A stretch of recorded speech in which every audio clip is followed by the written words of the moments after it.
Hello students, हमने पाचन में डायग्राम पूरा डिस्कस किया था आहार नाल में। उसके बाद में आमाशय तक अपन ने नोट किया था।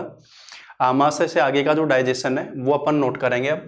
तो अब अपन जो आगे पॉइंट पढ़ रहे हैं वो पढ़ रहे हैं भी छोटी आंत्र, स्मॉल इंटेस्टाइन।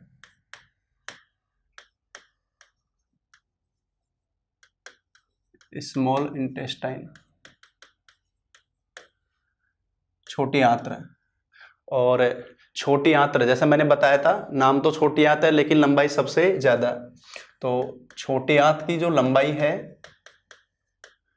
वो है 4.5 to 6 मीटर। तो ये हम आहार नल का सबसे लंबा भाग है।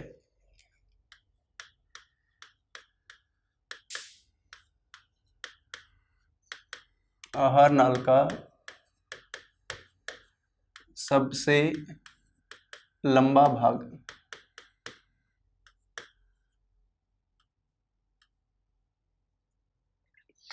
और छोटी आंत के पार्ट होते हैं तीन पार्ट है छोटी आंत के। कौन कौन सा बताया था, बताओ अपन ने। एक तो बताया था ग्रहणी, डुडेनम। दूसरा बताया अपन ने मध्यांत्र, जिसे बोला जाता है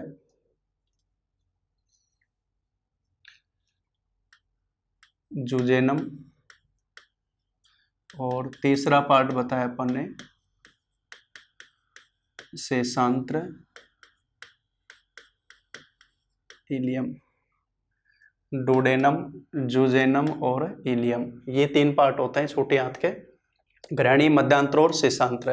अब अपन बात कर लें पहले ग्रहणी के लिए। डोडेनम, पहले ग्रहणी की बात करें। यह मैंने बताया ग्रहणी में कि आमाशय से जो पचा हुआ भोजन है काइम वो आएगा ग्रहणी के अंदर, और यहाँ लीवर से आता है पित्तरस और अग्नाशय ग्रंथि से अग्नाशयी रस।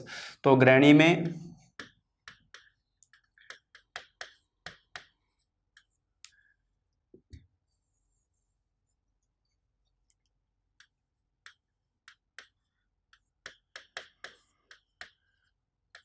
यकृत ग्रंथि से पित्तरस,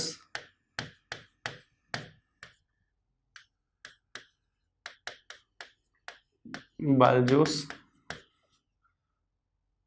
और अग्नाशय ग्रंथि, अग्नाशय ग्रंथि से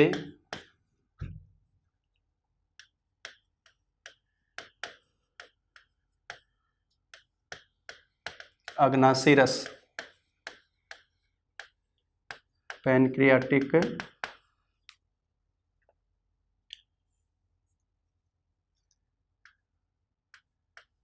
पैनक्रियाटिक जूस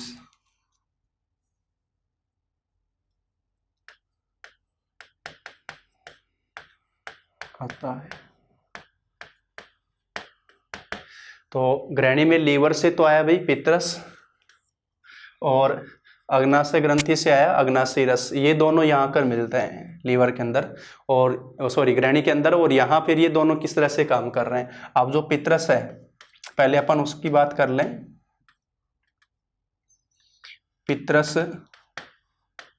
का पीएच मान 8.0, तो इसका मतलब ये कैसा हुआ भाई, क्षारीय। दूसरा,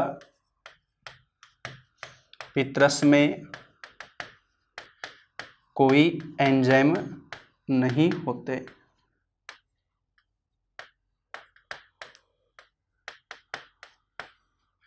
पित्तरस में कोई एंजाइम नहीं पाए जाते। पीएच मान कितना है इसका, 8 है, क्षारीय है ये, और पित्तरस में कोई एंजाइम नहीं पाए जाते। अब पित्तरस में कोई एंजाइम नहीं है तो फिर पित्तरस का कार्य क्या है भाई, पित्तरस का कार्य। और पित्तरस के कार्य में मैंने बताया था आपको, मेनली ये दो काम करता है। एक तो काइम, जो कि आमाशय से आता है काइम, वो होता है अम्लीय, और पित्तरस है क्षारीय। काइम के अम्लीय प्रभाव को समाप्त करना।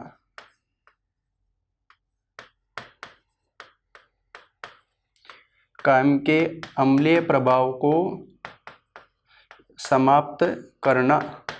एक तो ये मेन काम करता है, पित्रस जो मेन काम करता है भाई कायम के अम्लीय प्रभाव को समाप्त करना, और जो इसका मेन जो काम है वो है इमल्सिफिकेशन ऑफ लिपिड, वसा का पायसीकरण, वसा का पायसीकरण करना, इमल्सिफिकेशन ऑफ लिपिड, ये काम किया जाता है पित्रस के द्वारा। और पायसीकरण का मतलब मैंने बताया था आपको कि ब्रेक डाउन करना, इमल्सिफिकेशन, ब्रेक डाउन करना। कार्बोहाइड्रेट, वसा और प्रोटीन, इन तीनों में सबसे हार्ड डाइजेशन होता है वसा का, क्योंकि इसके मॉलिक्यूल बड़े होते हैं। जितना स्मॉल मॉलिक्यूल होगा उतना ही सरफेस एरिया बढ़ेगा, एंजाइम उतनी आसानी से काम कर पाएगा। तो वसा के बड़े अणु को छोटे अणु के रूप में तोड़ना, वो काम है पायसीकरण, जो कि किया जाता है पित्रस में उपस्थित सोडियम ग्लाइकोलेट लवण खासतौर से नाम लिया जाता है। और पित्रस क्षारीय जो पूछा जाता है किस लवण की वजह से, तो सोडियम बाइकार्बोनेट लवण की प्रेजेंस की वजह से। और तो यहाँ मैंने बताया छोटी आंत लंबाई, सबसे लंबा पार्ट, इसके 3 भाग होते हैं। ग्रेनिम बताया, लीवर से पित्रस आता है, अग्नाशय ग्रंथि से अग्नाशय रस। पहले पित्रस की बात कर रहे हैं, पित्रस का पीएच मान, पित्रस में एंजाइम नहीं है, पित्रस क्या काम कर रहा है वो अपन ने नोट कराया। इसके बाद में अपन इसी में आगे चलेंगे, इसी में आगे देखें तो जो अपन ने बताया पित्रस का जो पीएच मान बताया और पित्रस का कार्य बताया। पित्रस जो कार्य करता है उसमें अपन ने 2 बता दिए, एक तो कायम के अम्लीय प्रभाव को समाप्त करना, वसा का पायसीकरण करना। और यहीं पर अपन अगला पॉइंट जो नोट कर रहे हैं, पित्रस का निर्माण यकृत ग्रंथि में, पित्रस का निर्माण यकृत ग्रंथि में तथा संचय पित्ताशय, जिसको अपन पित्त की थैली बोलते हैं सामान्य रूप से, गाल ब्लेडर, वहाँ पर होता है। तो अगर पूछेगा पित्रस का निर्माण कहाँ होता है तो बताओगे लीवर, और संचय कहाँ होता है भाई, पित्ताशय के अंदर। और इसी में अपन ने मैंने बोला था कि प्रतिदिन औसतन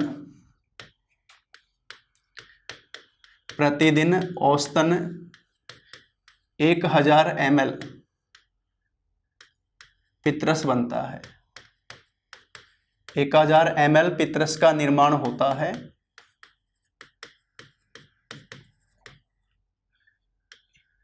और पित्ताशय में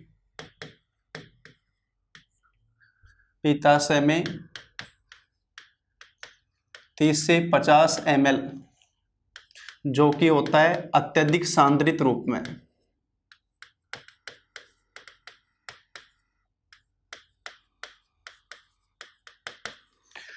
तो निर्माण तो हुआ पित्रस का निर्माण यकृत ग्रंथि में, संचय हुआ पित्ताशय में, प्रतिदिन औसतन ये बन रहा है और इतना ये पित्ताशय में संचित होता है।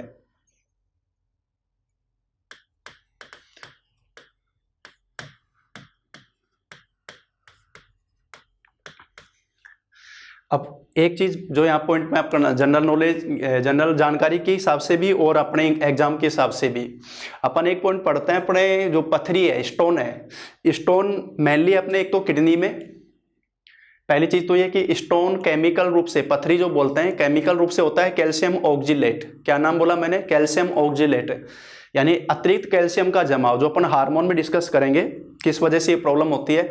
कैल्शियम ऑक्जिलेट मेनली अपने किडनी में और एक अपने गाल ब्लैडर में, पित्ताशय में संचित होता है। गाल ब्लैडर में अगर स्टोन बनती है तो फिर गाल ब्लैडर को, पित्ताशय को ही हटाना पड़ता है ऑपरेशन के द्वारा, सर्जरी के द्वारा।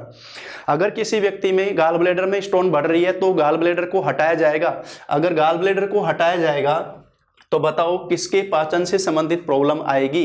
अगर ये क्वेश्चन आपसे पूछा जाए, अगर शल्य चिकित्सा द्वारा किसी व्यक्ति का पित्ताशय हटा दिया गया तो उसे मेनली कौन से कार्बनिक पदार्थ के पाचन में प्रॉब्लम आएगी, तो आप आंसर क्या दोगे, वसा, क्योंकि पित्रस एंजाइम कुछ नहीं है उसमें, लेकिन वसा के पायसीकरण में वो सहायक होता है, वसा का इमल्सिफिकेशन कराने में वो सहायक होता है। तो अगर पित्ताशय हटाएंगे तो डेफिनेटली वसा के पायसीकरण में प्रॉब्लम आएगी, वसा के पाचन में प्रॉब्लम आएगी।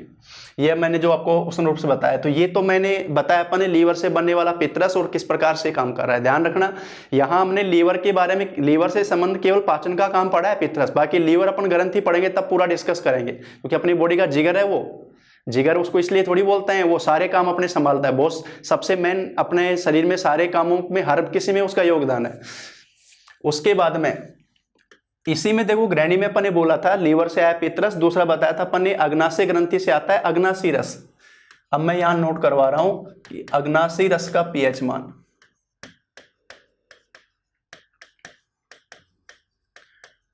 अग्नाशी रस का पीएच मान होता है 8.5। तो बताओ ये भी कैसा हुआ भाई, क्षारीय। अग्नाशी रस भी कैसा हुआ, क्षारीय। और फिर इसी में मैंने आपको बोला था कि सबसे ज्यादा एंजाइम पूछेगा, तो अग्नाशी रस में सर्वाधिक एंजाइम,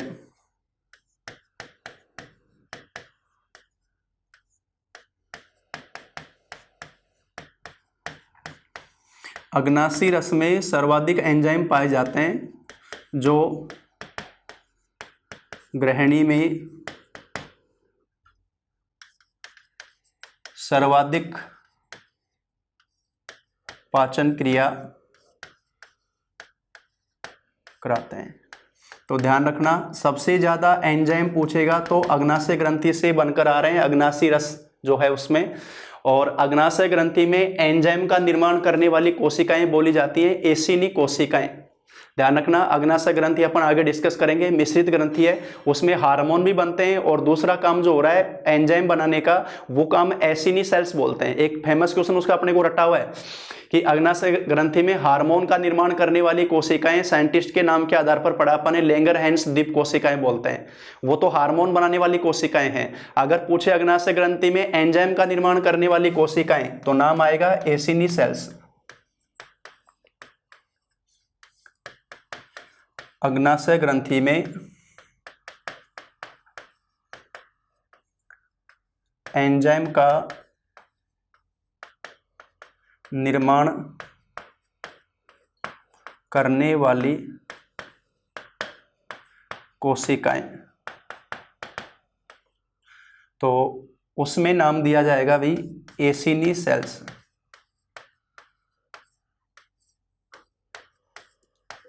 एसिनी सेल्स। और हार्मोन जो अपन आगे डिस्कस करेंगे तो वो लैंगरहैंस नाम आता है। तो ये तो पितरस का हुआ। उसके बाद में अग्नाशय ग्रंथि के लिए अपन ने बताया कि अग्नाशय ग्रंथि आगे क्या काम कर रही है, और ये अग्नाशय ग्रंथि में बताया सबसे ज्यादा एंजाइम आते हैं यहाँ से, तो सबसे ज्यादा पाचन ग्रहणी में होता है, और इसमें एंजाइम बनाने वाली कोशिका जो बोली जाती है वो एसिनी सेल्स बोली जाती हैं। इसके बाद में देखो कि यहां जो अग्नाशी रस आ रहा है वो क्या क्या पाचन करवा रहा है, तो ग्रहणी में पाचन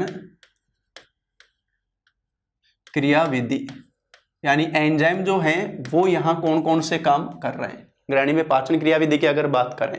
और यहां तीनों प्रकार का पाचन होता है, प्रोटीन का भी, कार्बोहाइड्रेट का भी और वसा का भी। वसा के लिए पाचन एंजाइम, पहले मैं ले रहा हूं प्रोटीन का पाचन, सबसे पहले बता रहा हूं मैं प्रोटीन का पाचन। देखो आमाशय में अपन ने पढ़ा था प्रोटीन का पाचन करने वाला एंजाइम पेप्सिन, जो कि निष्क्रिय रूप में पाया जाता है, जिसको नाम दिया पेप्सिनोजन। यहां प्रोटीन के पाचन के लिए जो एंजाइम पाया जाता है वो पाया जाता है ट्रिप्सिन। कौन सा एंजाइम बोला मैंने, ट्रिप्सिन। लेकिन प्रोटीन एंजाइम है तो ये भी निष्क्रिय रूप में होगा, इसकी जो निष्क्रिय फॉर्म बोली जाती है ट्रिप्सिनोजन। वहां बोला था अपन ने पेप्सिनोजन निष्क्रिय रूप, यहां बोला अपन ने ट्रिप्सिनोजन, तो ट्रिप्सिनोजन तो हो गया निष्क्रिय। और पितरस के द्वारा इसको सक्रिय किया जाता है, तब हो जाता है ये ट्रिप्सिन, और ये हो गई इसकी सक्रिय फॉर्म, ये इसकी सक्रिय फॉर्म हो गई ट्रिप्सिन। और ये ट्रिप्सिन एंजाइम पाचन करेगा। अब प्रोटीन का जो पाचन अपन ने बताया था आमाशय में पेप्टोन्स को ये ब्रेक डाउन करता है, और ये पेप्टोन्स को जब ब्रेक डाउन करता है ट्रिप्सिन एंजाइम पेप्टोन्स को ब्रेक डाउन करता है, जो अपन ने बताया था आमाशय के अंदर, और ये इसे ब्रेक डाउन कर देता है पॉलीएमाइड के रूप में।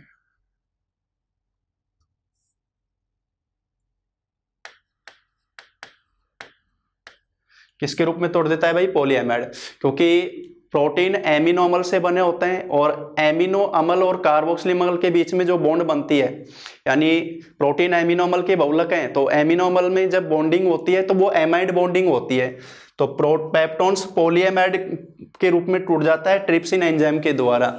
ये तो पहला हुआ प्रोटीन वाला पाचन, ग्रहणी में जो अग्नाशी रस करवा रहा है। तो प्रोटीन का एंजाइम यहाँ ट्रिप्सिनोजन निष्क्रिय रूप में है, पितरस द्वारा ये सक्रिय हुआ, ट्रिप्सिन बना और इसने फिर पेप्टोन्स को ब्रेक डाउन किया। उसके बाद में वसा का पाचन, और वसा के पाचन के लिए सेम वही एंजाइम यानी लिपिड, और लिपिड के लिए एंजाइम लिखवाया था अपन ने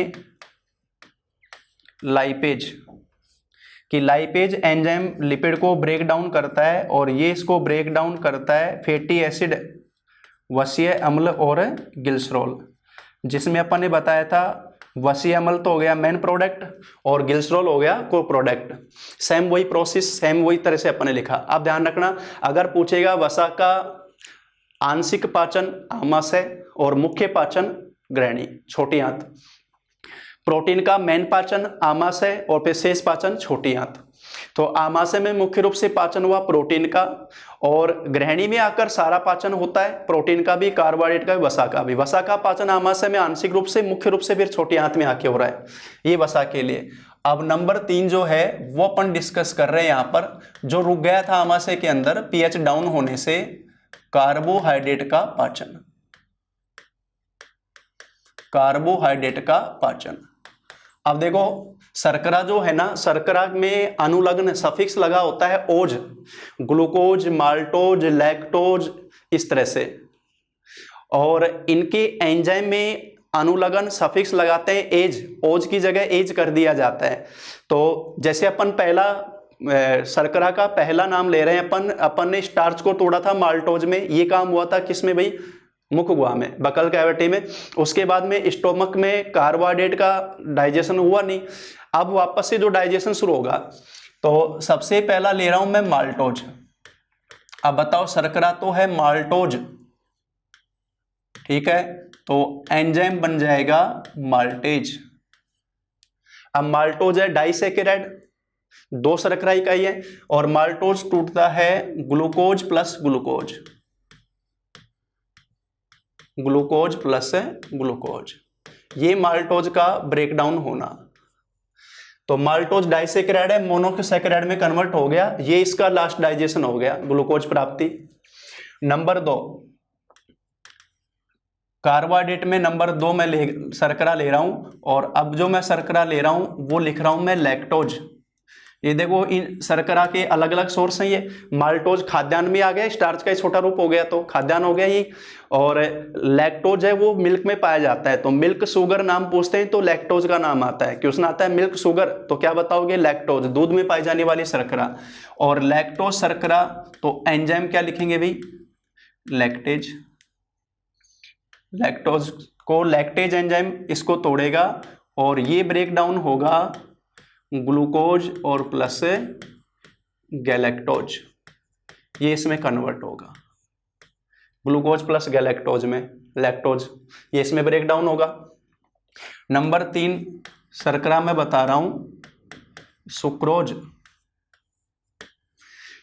सुक्रोज को अपन बोलते हैं इक्सु शर्करा, कैन शुगर, गन्ना, गन्ने से अपन मीठा तैयार करते हैं, चीनी गुड़ वगैरह सारा, उसमें सुक्रोज शर्करा पाई जाती है। तो सुक्रोज जो है वो मीठा जो अपन बोलते हैं, तो सुक्रोज शर्करा है तो एंजाइम आएगा इसके लिए सुक्रेज, सुक्रेज एंजाइम, और ये ब्रेक डाउन होता है ग्लूकोज और प्लस फ्रक्टोज में, ये सारे के सारे जो डाइसैकेराइड थी वो सब कन्वर्ट हो गई मोनोसैकेराइड में।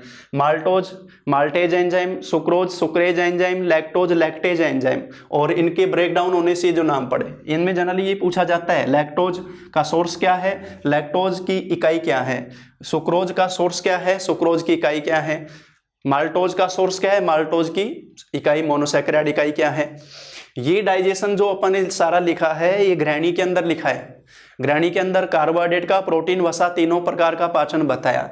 एक जो मैंने पॉइंट बताया था कि ग्रहणी की दीवार में पाई जाती है ब्रूनर ग्रंथि।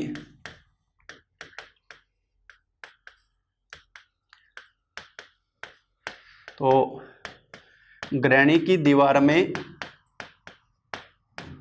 ब्रूनर ग्रंथि पाई जाती है।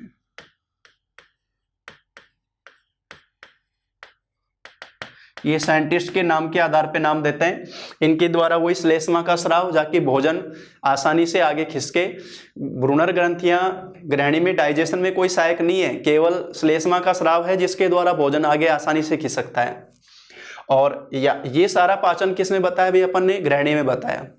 तो देखो ग्रहणी में लीवर से पित्त रस आया, अग्नाशय ग्रंथि से अग्नाशय रस आया। लीवर में पित्त रस आया, उसने भोजन को, कायम को, क्षारीय में अम्लीय प्रभाव को समाप्त किया और वसा के पायसीकरण में, ताकि वसा टूट गई तो उसका पाचन आसानी से हो सके। सबसे ज्यादा एंजाइम आए अग्नाशय रस से, जिसमें प्रोटीन के एंजाइम भी आए, वसा के भी एंजाइम आए और कार्बोहाइड्रेट के भी आए। इस तरह से ग्रहणी के अंदर सबसे ज्यादा पाचन क्रिया चलती है। और इसके बाद में ग्रहणी में पाचन होने के बाद में अब जो भोजन आगे बढ़ता है वो अपन ने बताया था मध्यांतर, और मध्यांतर में शेष पाचन क्रिया कंप्लीट होती है।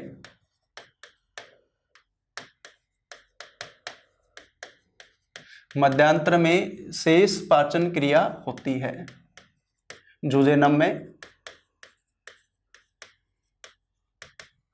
और मध्यांतर में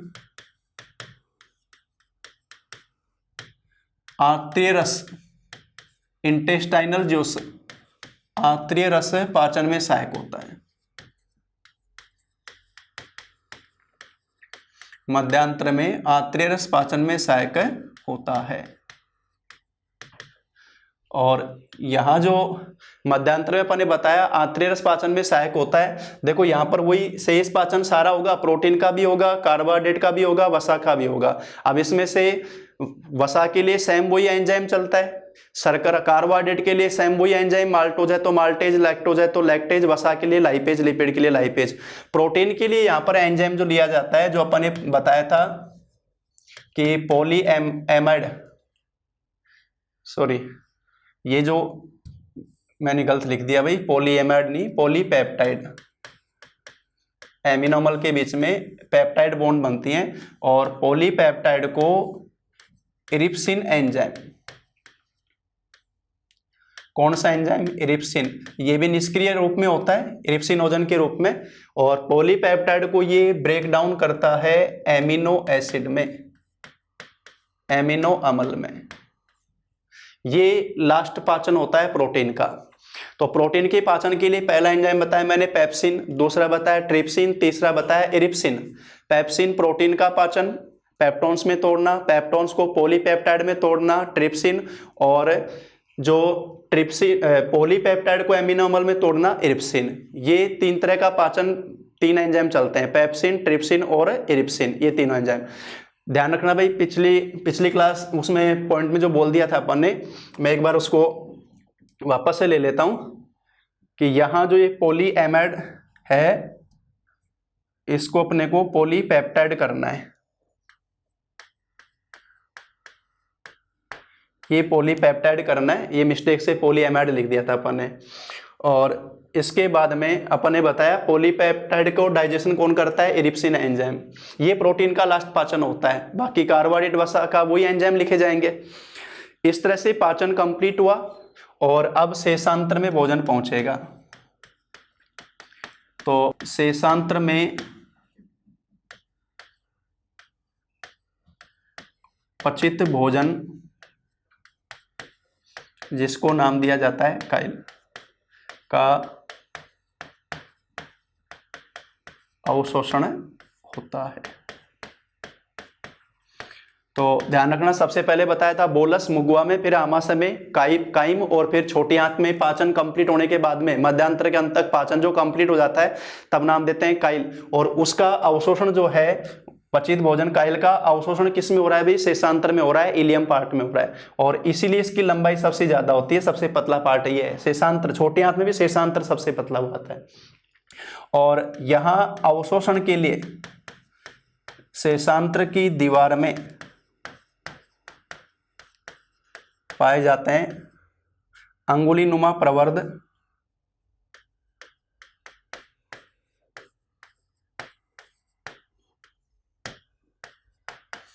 फिंगर लाइप स्ट्रक्चर, अंगुलीनुमा प्रवर्ध रसांकुर बोलते हैं उनको,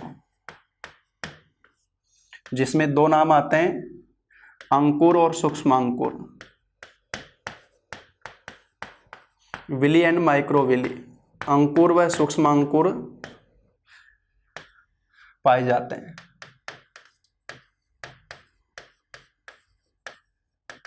बताओ क्या काम कर रही है? जो विली एंड माइक्रोविली हैं, विली एंड माइक्रोविली, अंकुर और सूक्ष्मांकुर, ये जो पाए जाते हैं ना, जो मैंने बताया था शेषांत्र की दीवार में, जैसे ये कुंडलित रूप में होती है शेषांत्र, इसकी दीवार में ये अंगुलीनुमा प्रवर्ध बिल्कुल पतले पतले पाए जाते हैं। इनके द्वारा अवशोषण का सरफेस एरिया बढ़ जाता है। ये विली एंड माइक्रोविली हैं जो इसकी दीवार में पाए जाते हैं। इससे एब्जॉर्प्शन का सरफेस एरिया बढ़ जाता है। जो पाए जाते हैं, जो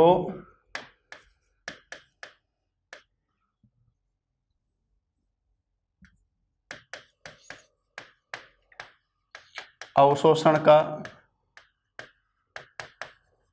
पृष्ठीय क्षेत्र बढ़ा देते हैं। अवशोषण का पृष्ठीय क्षेत्र बढ़ा देते हैं। ये पाए जाते हैं विली एंड माइक्रोविली, शेषांत्र की दीवार में जो पाए जाते हैं, ये अवशोषण का पृष्ठीय क्षेत्र बढ़ाते हैं। इससे अवशोषण आसानी से हो पाता है। ये सारा काम किस में हुआ भाई? छोटी आंत के अंदर, ग्रहणी, मध्यांत्र और फिर शेषांत्र, तीन पार्ट जो अपन ने बोले हैं। तो सबसे ज्यादा पाचन होना, पाचन कंप्लीट होना, और कंप्लीट होने के बाद में नाम दिया गया काइल, और फिर उसका अवशोषण, ये सारा का सारा काम किस में हुआ भाई? छोटी आंत में। इसके बाद में जो अगला पार्ट है भी बड़ी आंत, उसको अपन लेंगे कि बड़ी आंत में क्या काम जाकर हो रहा है। अब पाचन और अवशोषण तो कंप्लीट हो ही चुका है। इसके बाद में अगली जो चीज है बड़ी आंत्र। अगर बड़ी आंत्र की बात करें, लार्ज इंटेस्टाइन की, इसकी लंबाई होती है भाई 1.5 मीटर। बड़ी आंत इसको नाम इसलिए दे रहे हैं क्योंकि आंत्र में देखो छोटी आंत बड़ी आंत ही अपन बोलते हैं, तो बड़ी आंत का डायमीटर व्यास है वो छोटे आंत से ज्यादा होता है, तो वो ये नाम ही दिया जाता है। और बड़ी आंत्र के जो पार्ट बताए जाते हैं, इसमें पहला पार्ट तो बताया जाता है उंडुक, इसको इंग्लिश में बोलते हैं सीकम। इसे इंग्लिश में बोलते हैं भाई सीकम, उंडुक, सीकम। ये तो बताते हैं इसका पहला पार्ट। और दूसरा जो पार्ट है वो बताया जाता है वृहदांत्र। वृहदांत्र, जिसको इंग्लिश में बोला जाता है कोलन। इंग्लिश में इसको बोलते हैं भी कोलन। ये प्रचलित नाम है सीकम और कोलन। तो बड़ी आंत के दो भाग हो गए, एक तो हो गया सीकम और एक हो गया कोलन। मैंने बताया था छोटी आंत और बड़ी आंत का जोड़ वो बोलते हैं उंडुक सीकम। जैसे ये शेषांत्र है कुंडलित रूप में जो पाई जाती है,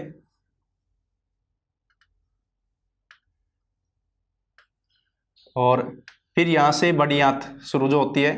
तो बड़ी आंत का डायमीटर है वो छोटी आंत से ज्यादा है, और छोटी आंत और बड़ी आंत के जोड़ पर यहाँ उभार जो पाया जाता है, इस उभार को नाम दिया जाता है अपेंडिक्स। ये बताए थे अपन ने, ये अपेंडिक्स बोलते हैं। ये हो गया बड़ी आंत का पहला पार्ट जिसको नाम दे रहे हैं अपन सीकम। और यहाँ से जो बड़ी आंत है ना, वो पूरी छोटी आंत को कवर करते हुए पाई जाती है, छोटी आंत को घेरते हुए बड़ी आंत पाई जाती है। ये इसकी आरोही भुजा असेंडिंग आर्म, ये इसकी अनुप्रस्थ ट्रांसवर्स आर्म, और ये अवरोही भुजा डिसेंडिंग आर्म। छोटी आंत को घेरते हुए पाई जाती है बड़ी आंत। और बड़ी आंत का पहला पार्ट हो गया सीकम, जहां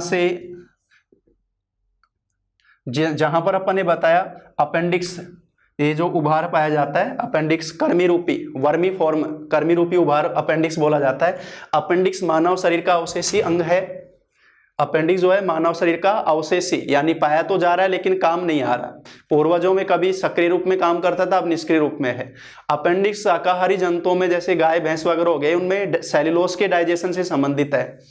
और अगर हम लगातार अधपका भोजन खाते हैं, यानी सेल्यूलोस डिकम्पोज नहीं हुआ, सेल्यूलोस देखो गर्म करने से डिकम्पोज हो जाता है, तो सेल्यूलोस अगर अपघटित नहीं हुआ तो फिर इसमें अपने अपेंडिक्स में इन्फेक्शन होता है, जिससे इसकी साइज बढ़ती है, ये फूलती है।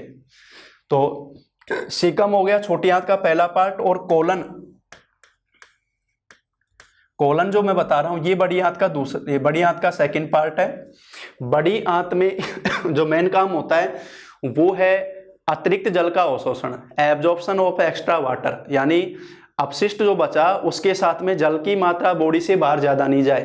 अब जल के साथ में खनिज लवण और विटामिन्स, इन सब का भी अवशोषण हो जाता है, वो होता है कोलन के अंदर। इसके अलावा मैंने बताया कि कोलन में एक बैक्टीरिया पाया जाता है ई कोलाई, और ई कोलाई बैक्टीरिया पाया जाता है, कौन सी कैटेगरी का बैक्टीरिया है भाई ये? सहजीवी, सिम्बायोटिक। सहजीवी है तो नुकसान नहीं करेगा, क्योंकि परजीवी बैक्टीरिया अपने को बीमार करते हैं, नुकसान करते हैं। सहजीवी बैक्टीरिया जंतु के लिए लाभदायक होते हैं।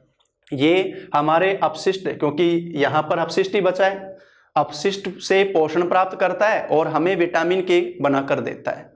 तो ये फेमस क्वेश्चन है, लगभग सभी कंपटीशन में बार बार पूछा जाता है। ये जो चीज़ मैंने बताई है बड़ी आंत के लिए। अब एक बार इसको अपन जो डिस्कस करेंगे यहाँ पर, अब जो अपन डिस्कशन करेंगे बड़ी आंत की जो लिखाएंगे, दो पार्ट बताए मैंने, एक तो सीकम और एक कोलन। सीकम छोटी आंत व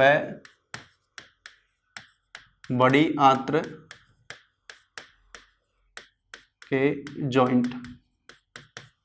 सीकम पर मैंने बताया कर्मी रूपी, कर्मी बोलते हैं छोटे जो कीड़े होते हैं, कर्मी, वर्मी फॉर्म, कर्मी रूपी उभार, जिसको कर्मी रूपी उभार परिशेषिका। ध्यान रखना, अपन प्रचलित नाम अपेंडिक्स सुनते हैं, अपेंडिक्स इंग्लिश वर्ड है, हिंदी में बोलते हैं परिशेषिका। अपेंडिक्स पाई जाती है, ये इंग्लिश वर्ड है अपेंडिक्स, परिशेषिका पाई जाती है। और ये जो अपेंडिक्स है परिशेषिका, ये हमारे शरीर का कैसा अंग हुआ भाई? परिशेषिका मानव शरीर का अवशेषी अंग है।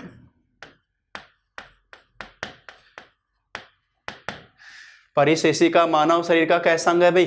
अवशेषी अंग है।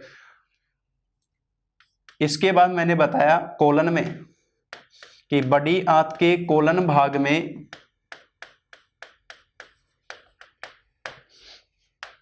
बड़ी आंत के कोलन भाग में ई कोलाई बैक्टीरिया,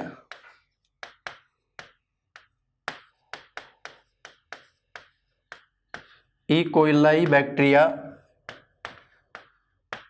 किस रूप में पाया जाता है भाई? सहजीवी रूप में पाया जाता है, जो विटामिन के का संश्लेषण करता है। तो बड़ी आंत के कोलन में ई कोलाई बैक्टीरिया द्वारा कौन सा विटामिन बना? विटामिन के का संश्लेषण करता है। तो बताओ बड़ी आंत की लंबाई 1.5 मीटर, दो भाग बताए सीकम और कोलन। सीकम छोटे आंत बड़ी आंत के जॉइंट पर कर्मी रूपी उभार परिशेषिका पाई जाती है। परिशेषिका हमारे शरीर का अवशेष्य अंग है। कोलन भाग में ई कोलाई बैक्टीरिया सहजीवी रूप में पाया जाता है जो विटामिन के का संश्लेषण करता है। और इसके बाद में अगला पॉइंट जो जोड़ेंगे अपन कि कोलन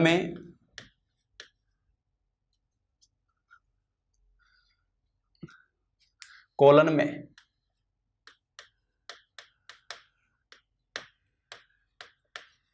अतिरिक्त जल, एक्स्ट्रा वाटर, खनिज लवण व विटामिन के का अवशोषण होता है। अरे कोलन में भाई विटामिन के बना तो बनाकर ये थोड़ी है अपशिष्ट के साथ में उसे बाहर निकाल देंगे, उसका भी तो अवशोषण करेंगे। तो बड़ी आंत में अतिरिक्त जल, साथ में खनिज लवण और विटामिन के का अवशोषण होता है। ये काम सारा हुआ बड़ी आंत में। उसके बाद में अगला जो पार्ट है भाई मलाशय, और मलाशय में होता है अपशिष्ट का संग्रहण। मलाशय रेक्टम, इसमें होता है अपशिष्ट का संग्रहण। यहां दो चीज नोट करने वाली है। देखो हमारे इस पॉइंट को समझना, और आगे भी डिस्कस करेंगे अपन जब लीवर पढ़ेंगे। अपन एक पॉइंट पढ़ते हैं कि डेड आरबीसी, मृत आरबीसी का अपघटन, डीकंपोजिशन, मेनली प्लीहा ग्रंथि, स्प्लीन, जो अपन पढ़ते हैं आरबीसी का कब्रिस्तान, और कुछ मात्रा में यही काम होता है लीवर के अंदर। लीवर के अंदर जब डेड आरबीसी का डीकंपोजिशन होता है तो उसे बनते हैं पित्तवर्णक, बाइल पिगमेंट बनते हैं। ये पित्तवर्णक जो अपन नाम सुनते हैं बिलीरुबिन, बिलीवर्डिन, ये पित्तवर्णक अपशिष्ट हैं, इनको शरीर से बाहर त्यागा जाता है। ये पित्तवर्णक एक तो हमारे यूरिन के साथ बाहर निकलते हैं, एक हमारे मल के साथ बाहर निकलते हैं। तो यूरिन का कलर अपन पढ़ते हैं यूरोक्रोम, तो यूरोक्रोम बिलीरुबिन, बिलीवर्डिन का ही रूपांतरण है। जो अपन पित्तवर्ण पढ़ते हैं भी, यूरिन का हल्का पीला रंग कौन से वर्ण की वजह से होता है? यूरोक्रोम। और ऐसे ही मल का जो भूरा रंग होता है वो भी पित्तवर्णक पाए जाते हैं। वो तो एक क्वेश्चन आता है मल का भूरा पीला रंग, तो उसमें आप बताओगे स्टरकोबेलिन वर्णक, और ये स्टरकोबेलिन वर्णक पित्तवर्णक का ही रूपांतरण है। जो अपन मैं लीवर को डिस्कस करूंगा तब इसको एक बार पॉइंट को वापस बताऊंगा। तो मल का भूरा पीला रंग पूछेगा तो क्या बताओगे आप? स्टरकोबेलिन वर्णक बताओगे। एक इसी में ये भी ध्यान रखोगे, मल में दुर्गंध बताओगे तो आप बताओगे स्केटोल पदार्थ की। तो अभी दो तरह से क्वेश्चन हो गए। यहां तो मैंने लिखा है मल का भूरा पीला रंग, स्टरकोबेलिन वर्णक, मल में दुर्गंध, स्केटोल पदार्थ की। यूरिन का हल्का पीला रंग, यूरोक्रोम वर्णक, और यूरिन त्यागने पर टॉयलेट में जो तीखी गंध आती है वो अमोनिया गैस की होती है। और यूरिन में सीधे गंध पूछे तो यूरेनोइड पदार्थ बोलते हैं, ध्यान रखना इसको, जो अपन आगे भी लिखवाएंगे। तो ये सारा काम जो हुआ अपन ने बताया, मल आकर मलाशय में इकट्ठा होता है, इससे संबंधित दो पॉइंट मैंने लिखवा दिए। और उसके बाद में अपन गुदा से करते हैं मल का बहिक्षेपण। तो जो लास्ट पार्ट अपने आरनाल का गुदा, यहां से अपन करते हैं भाई मल का बहिक्षेपण। ये मल का बहिक्षेपण जो किया जाता है गुदा से। ये पूरे पॉइंट जो अपन ने नोट किए भाई, डाइजेशन से संबंधित, पाचन तंत्र से संबंधित अपन ने जो सारा बताया। अब इसमें एक बार वापस से जो ये जो मैंने बताया है, इसी में अपन वापस से एक बार जो पॉइंट जो है मैं सारा रिपीट करा रहा हूं। देखो इसमें सबसे पहले जो मैंने बताया था आपको, एक बार यहां अपने बताया था भोजन को अपन ग्रहण करते हैं, ये पहला पार्ट बताया था अपन ने, मुख्य गुहा। यहां से डाइजेस्ट होने के बाद में भोजन को नाम देते हैं बोलस। बोलस यहां से निकला जाता है गर्दन में, अपन ने बताया ग्रसनी। दूसरा पार्ट, यहां कोई डाइजेशन नहीं होता, ग्रसनी में दो नली, आगे की तरफ तो श्वास नली और पीछे की तरफ भोजन की नली। अब यहां से जब भोजन निकलते हैं, श्वास नली के ऊपर जो ढक्कन पाया जाता है, इसे अपन नाम देते हैं घांटी ढक्कन, घांटी ढक्कन एपिग्लोटिस, जो भोजन को सांस नली में जाने से रोकता है, एपिग्लोटिस जो होता है। और यहाँ से भोजन को अपन, ये जो अपन निगलते हैं ग्रसनी से, यहाँ इसके बाद में ग्रसनी से अपन ने भोजन को निगला और यहाँ से अब भोजन जो जाता है अपने पास में, वो यहाँ से गर्दन से लेकर और पैरों तक, इसको बोलते हैं देगवा। इसमें पसलियों से नीचे मांसल पर्दा होता है, इसको अपन बोलते हैं डायफ्राम। डायफ्राम से ऊपर वाला पार्ट जो होता है वो बोलते हैं अपन वक्सगुआ और थोरोसिकल कैविटी, वक्सगुआ। वक्सगुआ में दोनों तरफ तो होते हैं फेफड़े, फेफड़ों के बीच में होता है भी हार्ट। और यहाँ आहार नाल का अगला जो पार्ट है वो पाया जाता है ग्रसिका, नंबर 3 पार्ट जो बताया था, ग्रसिका ओइसोफेगस। यहाँ पर भी कोई डाइजेशन नहीं होता, न ग्रसनी में डाइजेशन है ग्रसिका में। ये ग्रसिका जो है, ये ग्रसिका इस डायफ्राम को भेद कर, ग्रसिका डायफ्राम को भेद कर वक्स गुहा से अब उदर गुहा में प्रवेश करती है, उदर गुहा में आती है। यहाँ आते ही ये चौड़े थैलेनुमा रचना में कन्वर्ट होती है और ये जो थैलेनुमा रचना बनती है ना, इसको नाम दिया जाता है भी आहार नाल का चौथा पार्ट है स्टोमक आमाशय। आमाशय में जहाँ ग्रसिका आमाशय में खुल रही है, ये वाला पार्ट जो है इसको तो नाम देते हैं कार्डियक। कार्डियक, कार्डियक मैंने बताया, जहाँ कार्डियक जहाँ ग्रसिका आमाशय में खुल रही है, यहाँ पर पेशी अवरोधनी भोजन को वापस रोने से रोकती है। और ये वाला जो पार्ट है ना, इसको बोला जाता है पाइलोरिक, पाइलोरिक। ये पेशी अवरोधनी भोजन को यहाँ रोक कर रखती है, आगे बढ़ने से रोकती है। और ये जो मेन पार्ट है वो है स्टोमक का मेन पार्ट है फंडिक। और आमाशय की दीवार में जो ग्रंथि पाई जाती हैं, वो ग्रंथि जो पाई जाती हैं,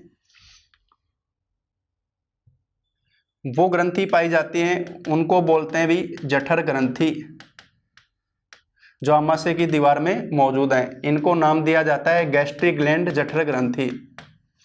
और जठर ग्रंथि क्या बनाती है भी? जठर रस, गैस्ट्रिक जूस बनाती है।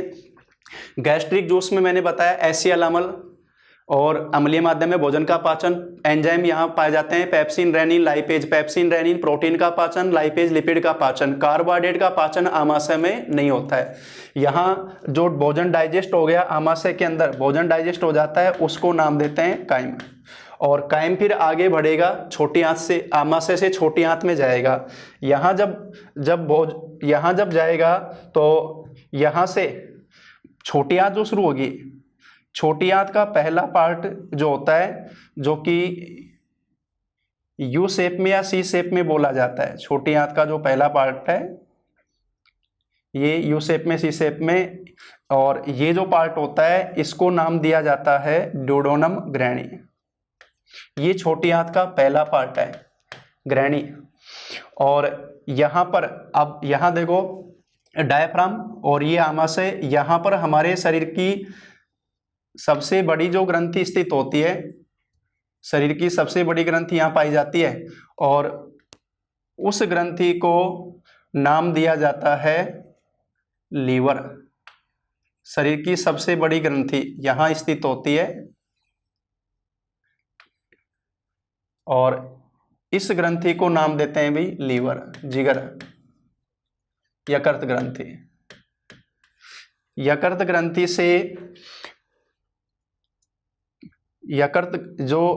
यकृत ग्रंथि है, यकृत ग्रंथि से बनकर आता है पित्रस, जो पित्तवाहिनी के द्वारा छोटी आंत की ग्रहणी में आकर खुलता है।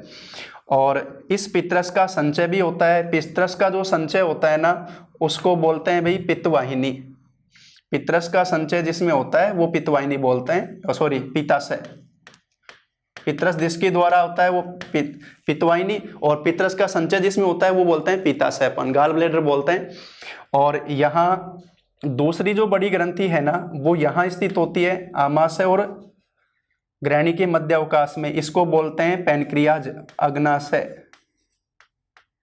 इसको बोला जाता है भी अग्नाशय, अग्नाशय ग्रंथि इसको बोलते हैं। अब ये दोनों ग्रंथि एक ही ट्यूब के माध्यम से इसमें आकर खुलती हैं, ग्रहणी के अंदर यहाँ पर आकर खुलती हैं।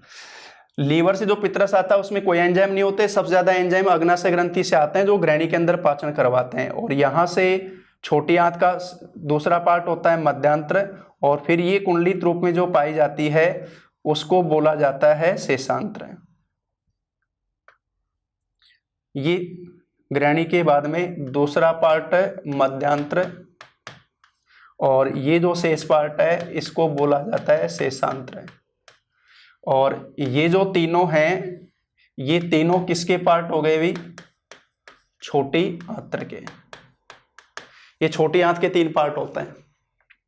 और यहाँ से भोजन का सबसे ज्यादा पाचन ग्रहणी में, शेष पाचन मध्यांत्र में, पाचन कंप्लीट होना, नाम देना काइल, और काइल का अवशोषण होता है शेषांत्र में। शेषांत्र की दीवार में हल्के उभार पाए जाते हैं, इनको अपन ने नाम दिया था रसांकुर, अंकुर व सूक्ष्मांकुर, जो भोजन का पृष्ठीय क्षेत्र, अवशोषण का पृष्ठीय क्षेत्रफल बढ़ाते हैं। यहाँ से शुरू होती है बड़ी आंत, और बड़ी आंत जो है वो यहाँ से ऊपर उठती है, फिर अनुप्रस्थ रूप से, फिर अवरोही रूप में। तो आरोही भुजा, अनुप्रस्थ भुजा और अवरोही भुजा, इस तरह से ये छोटी आंत को घेरते हुए पाई जाती है। यहाँ पर छोटी आंत और बड़ी आंत के जोड़ पर, छोटी आंत और बड़ी आंत के जोड़ पर जो पार्ट पाया जाता है उसको नाम दिया जाता है सीकम। छोटी आंत और बड़ी आंत के जोड़ पर जो पार्ट अंगुलीनुमा प्रवर्ध बताया था, ये मैंने बताया था अपेंडिक्स, सॉरी कर्मी रूपी उभार, अपेंडिक्स पाया जाता है।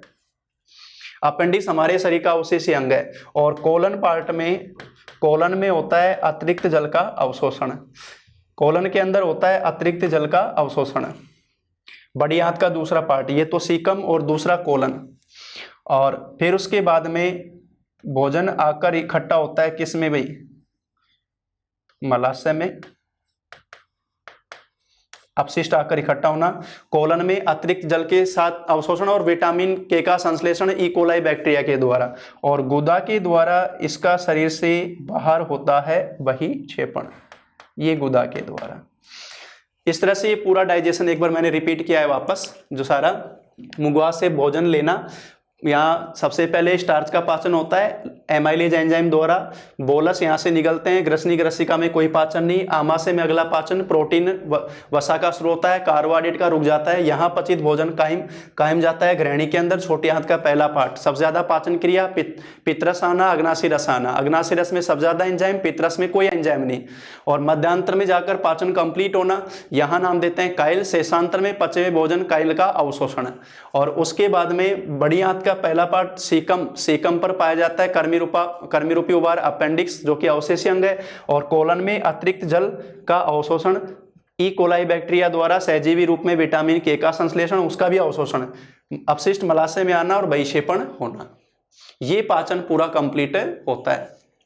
इस तरह से अपन ने जो लिया कंप्लीट, जो बताया अपन ने, पहला चैप्टर अपना कंप्लीट है जिसमें अपन ने लिया था पोषण चैप्टर। पोषण में अपन ने सारा प्रोसेस लिया कि किस तरह से पाचन क्रिया 5 चरणों में पूर्ण हो रही है। आहार नाल में अपने जो पाचन बताया अपन ने सारा, अंतःग्रहण से लेकर पाचन, फिर अवशोषण, स्वांगीकरण क्रिया एक तरह से श्वसन से संबंधित है लेकिन पोषण के चरण में आएगी, और बहिक्षेपण, अपशिष्ट को बाहर निकालना, ये सारा अपन ने डिस्कशन किया। अब एक इसमें जो पॉइंट नोट करने, अवशोषण बताया अपन ने छोटी आंत में पचे भोजन का। देखो अवशोषण से संबंधित 2-3 पॉइंट मैं बता रहा हूं कि मुख गुहा में जल व दवाइयों का अवशोषण होता है। इसके अलावा आमाशय में जल, दवाइयों, एल्कोहल, अरे वाह, काम का सब तो अब की बारी है?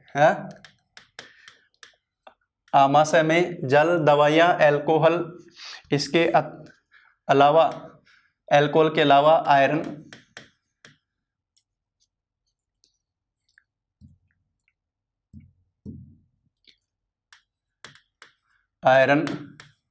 विटामिन B12 जिसको कोबालामिन भी बोलते हैं अपन, कोबाल्ट तत्व पाए जाने के कारण, ये दोनों के दोनों आरबीसी निर्माण से संबंधित है, ध्यान रखना। आयरन, विटामिन B12, ग्लूकोज का अवशोषण होता है। अब यहाँ जो मेन चीज समझने वाली है कि कई बच्चों के दिमाग में यह आ रहा होगा कि सर ग्लूकोज तो पाचन होने के बाद, छोटी आंत में पाचन होने के बाद में प्राप्त होता है, तो आमाशय में ग्लूकोज का अवशोषण कहां से हो गया? है कि नहीं है भाई? माल्टोज का पाचन तो आमाशय में तो होता ही नहीं है, आगे जाके ग्लूकोज बनता है छोटी आंत में, ग्रहणी में, मध्यांतर में, तो फिर ग्लूकोज का अवशोषण अपने आमाशय में कैसे हुआ? अच्छा, एक सीधा अपन, जैसे अपन बीमार हैं, अपना डाइजेशन नहीं है, तो अपने को सीधा ग्लूकोज चढ़ाई जाती है, या फिर अपन ग्लूकोन डी पीते हैं, तो बताओ वो तो ग्लूकोज सीधी है ना, वो थोड़ी अपन उसको थोड़ी डाइजेशन करेंगे। या एनर्जी ड्रिंक होते हैं, स्पोर्ट्स पर्सन को एनर्जी ड्रिंक दी जाते हैं तुरंत एनर्जी के लिए, भाई कोशिका में एनर्जी का सोर्स कौन है? ग्लूकोज है, और वो जितना जल्दी पहुंचेगा तो एनर्जी जल्दी मिलेगी। अब अगर तुम रोटी खाओगे तो पाचन होने के बाद में वो ग्लूकोज कहीं जाके प्राप्त होगा। एक ग्लूकोन डी अगर आप पी रहे हो, ग्लूकोज ले रहे हो सीधे, तो बताओ ग्लूकोज जाते ही आमाशय में जाएगा तो जाते ही अवशोषित होगा कि नहीं होगा? और अगर ग्लूकोज सीधा आमाशय में पहुंच रहा है तो वो अवशोषित हो जाता है। अब ग्लूकोज सीधा अगर भोजन ले रहे हैं तो ग्लूकोज सीधा थोड़ी गया, तब तो माल्टोज ही पहुंच रहा है अपने पास में।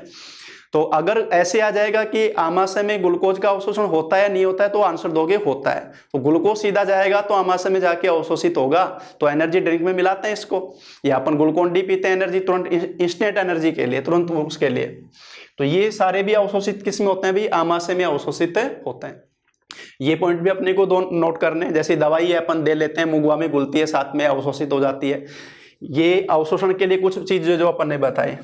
इसके अलावा एक चीज जो है वो ये कि जब भोजन का पाचन हो गया तो अपने को प्राप्त क्या क्या हुआ?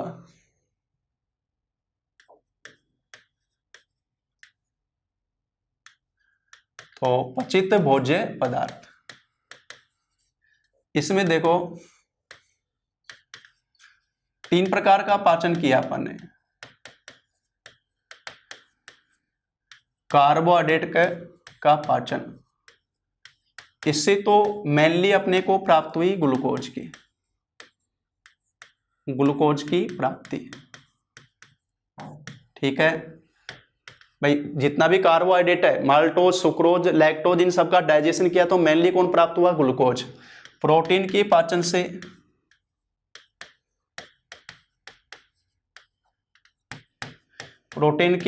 से बताओ प्रोटीन किस में डाइजेस्ट हुआ? एमिनो एसिड में, एमिनो अम्ल की प्राप्ति। और लिपिड यानी वसा के पाचन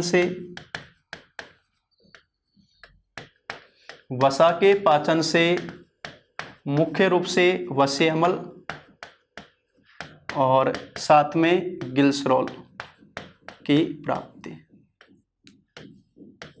ये पचित भोज्य पदार्थ। तो ध्यान रखना, प्रोटीन के पाचन से प्राप्त हुआ एमिनो अम्ल अपने को, वसा के पाचन से वसीय अम्ल और ग्लिसरॉल, और कार्बोहाइड्रेट के पाचन से अपने को प्राप्त हुआ ग्लूकोज। ये सारा पाचन होकर फिर ये इस रूप में अपने पास में ग्लूकोज, एमिनो अम्ल, ये सारे के सारे अपने रुधिर तंत्र में जाते हैं। अब इनमें से ग्लूकोज तो सीधा कोशिकाओं में एनर्जी का सोर्स रहता है, ध्यान रखना, एनर्जी का प्राइमरी सोर्स ग्लूकोज है अपने कोशिकाओं में। और ये जो है एमिनो अम्ल, वसीय अम्ल, ये सारे अपने जाते हैं लीवर के अंदर, ये लीवर के अंदर जाते हैं। यानी ये एक अपनी तरह से ये कहेंगे कि स्टोरेज पदार्थ हैं। जब अपनी बॉडी में ग्लूकोज का सोर्स सारे खत्म हो चुके होते हैं तब अपन वसा और प्रोटीन से एनर्जी प्राप्त करते हैं।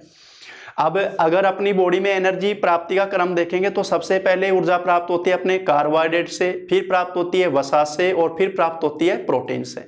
इस तरह से अपने को एनर्जी प्राप्त होती है। पहले किससे प्राप्त हो रही है? कार्बोहाइड्रेट से, फिर किससे भी? वसा से, और फिर किससे प्राप्त हो रही है? प्रोटीन से। तो डाइजेशन से रिलेटेड अपन ने सारे पॉइंट डिस्कस कर लिए।